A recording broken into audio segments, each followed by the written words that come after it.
बताओ अभी कन एकदम घर वाले निकली है तब कहते कि हाँ भौजी निकल हम निकल गइल बनी जाते नहीं जल्दी जल्दी तो चल नहीं तो लेट हो जाइए आ का जितना देख के चल सकी ना का एकदम रहू जनाला की रहू एकदम चढ़ले आवई ना हटे हमरा के जात ए का हो लिपस्टिक मार के जाता लो कहां जाता लो कहां जाता नहीं हां काम से जाता नहीं और कहां जाता नहीं अरे काम से तो मरद है तो ना जान सकी ना मने रो तेरा मेकअप ओकअप क के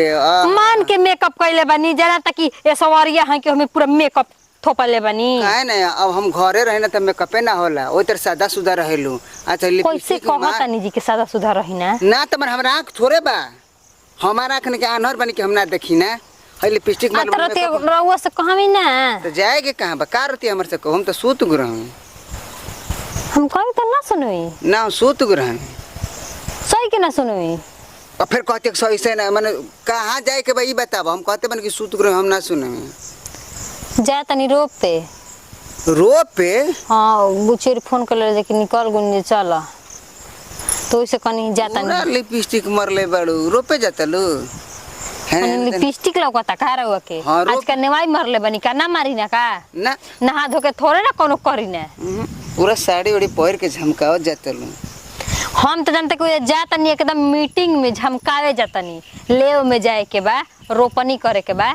ठीक ना रुपए जाए के बा मने रउआ से कुछ होई ना हां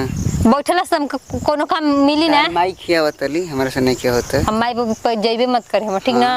तार माई खियावतली मार त खसाले गोड़े काटा जाई अब चल गोलू त काट दे गोड़ा बात जरिए ले अब चिन्हत नहीं खू अपन खेत रुप काटे नहीं खे आ जहाँ दूसरा के खेत रोपे अपन खेत में कदी गोली लाट डाले मर तनी अकेले तो जाए तेरे दूसरा से हम रोपवाइए तू दूसरा के रोपे जेबी हैं वो झमकाव तो काट दे गोड़वा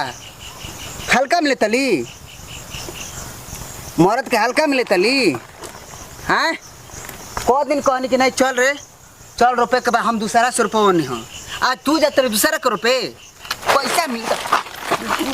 मारत मार तार पीठ फाड़ दे बे अरे चुपचाप घर में अच्छा ये बताई क्या बताई 300 मिली रोज 3,000 रुपये मिले आ 400 रउआ के बिया का बारे के मिली वो हमारा जरूरत नहीं खे 700 एक दिन के होई तो कहाँ के कम बा हमारे बाबू माई बनाइए के गुल बनाता ना खेत के हम अपने में खाता पियता हमारे लग जाई परवस्ती ठीक ना हमारा दूसरा में नहीं खे जाए के